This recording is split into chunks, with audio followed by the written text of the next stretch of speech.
My case report is over Maddie Perez in the show Euphoria. This is Maddie Perez. She's a high school student, late teens, outgoing, very confident, socially influential. A notable point would be that she is in an unstable relationship with Nate Jacobs. They're based in California, and majority of the show is them in high school. Maddie is going to be diagnosed with borderline personality disorder in this presentation. In the modern American high school culture, as seen in Euphoria, Maddie's emotional dysregulation, fear of being left, and volatile romantic relationships would likely lead a therapist in that cultural context to diagnose borderline personality disorder or at least BPD traits. Because she repeatedly demonstrates fear of abandonment, impulsivity, and unstable self image, especially tied to her relationship with Nate, a clinician working in a Western mental health model most likely would see this as BPD criteria. According to Kahari and Gupta, those are authors who did research in India, specifically with borderline personality disorder. Um, it is different because of different beliefs. So, cultures have different ideas about what normal behavior is. Stigmas, so mental illness is highly stigmatized in some cultures. Language differences. Some cultures don't have words for certain symptoms like depression. Cultural expectations such as gender roles, family roles, and social norms affect how people cope. Access to care. So some cultures rely on spiritual healers rather than therapists, like in America.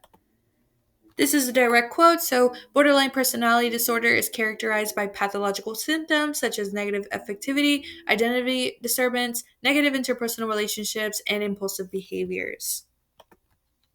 Evidence of this would be different scenes from the show, such as Maddie at a carnival. Nate is mad at Maddie for dressing inappropriately, but she thinks it's appropriate for the carnival. He says it's not just about the carnival, but rather that there is a chili cook-off that his mom is participating in, and he doesn't want her by him or his family in that outfit because it's provocative. She gets upset by this and pushes over the chili that his mom made in front of everyone. According to the DSM, inappropriate intense anger or difficulty controlling anger, displays of temper, constant anger, recurrent physical fights are symptoms of BPD. This is just impulsive, emotionally driven act that risk her relationship and personal safety due to anger. Another scene is Maddie at a party with Nate. They get into an argument, and she impulsively decides to have sex with another guy while in a swimming pool surrounded by the entire party.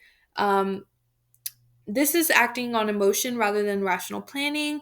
And according to the DSM, impulsivity in at least two areas that are potentially self damaging, this would be considered one. Engaging in sexual behavior impulsivity creates rational relational risk and potential emotional harm. She does show weaker symptoms, so the DSM says that BPD have reoccurrent suicidal behavior, gestures, or threats, or self mutilating behavior. Maddie doesn't engage in self harm or suicidal gestures. Rather, she engages mainly in relationships and destructive actions towards others, but never self injury. A treatment proposal plan would be dialectical behavior therapy as the primary treatment, as well as supplemented with these key points here. DBT has the strongest empirical support here listed. It does regulate emotional problems, as well as reduces distress intolerance, reduces impulsive and self destructive behavior, as well as unstable interpersonal relationships, which I think Maddie could benefit a lot from. Weekly DBT skill groups would help her to ensure consistent skills, use, and reduce reliance on inpatient treatment. This treatment does have ethical concerns as well as situational, cultural, and societal barriers. Risk management and safety. So, BPD is strongly associated with suicidal behavior. So, treating a high risk patient ethically requires carefully balancing confidentiality with mandated safety interventions, especially with adolescents like Maddie. Um, had therapist availability, so someone to coach her and give consistent treatment delivery, as well as with situational, cultural, and societal barriers. Maddie's social environment marked by interpersonal conflict, trauma, invalidation from her peers may make her less likely to trust providers or stay engaged in treatment. there are some broader perspectives. I believe the accuracy of portrayal for Maddie with this diagnosis, borderline personality disorder, displays accurate and inaccurate elements. I do want to emphasize that her symptoms are dramatized for storytelling purposes, but she does have intense switches between anger, sadness, and passion, which is consistent with BPD emotion dysregulation. Her relationship with Nate shows the classic push pull dynamic common in BPD.